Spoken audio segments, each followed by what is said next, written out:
Dans cette vidéo, nous allons discuter de l'évolution du marché du Forex au cours des dernières années.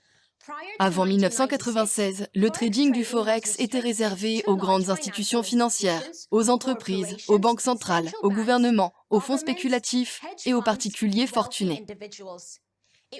Il était assez difficile de participer au marché d'échange, car il fallait des soldes beaucoup plus élevés qu'aujourd'hui pour générer un profit raisonnable. Pour profiter des fluctuations des taux de change, il fallait autrefois ouvrir plusieurs comptes bancaires, chacun détenant une devise différente, et transférer des fonds d'un compte à l'autre.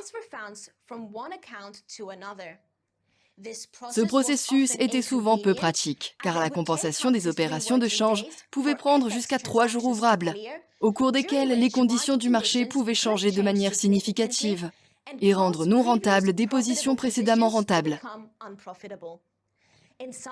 Dans certains pays, une autorisation spéciale du gouvernement était nécessaire pour convertir la monnaie locale en devise étrangère.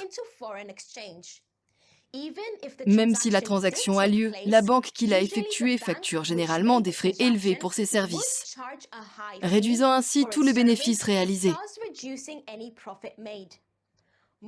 En outre, l'accès à l'information était difficile et l'obtention de nouvelles financières internationales prenait plusieurs jours ouvrables.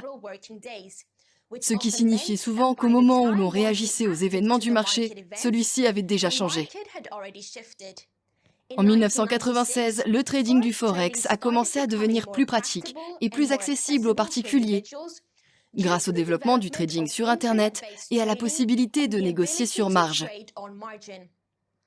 L'augmentation progressive de la capacité des PC a permis des échanges quasi instantanés. Vous pouvez désormais négocier des devises en quelques secondes, d'un simple clic de souris, et en n'engageant qu'un petit pourcentage du montant que vous souhaitez investir. Nous espérons que cette vidéo vous a été utile.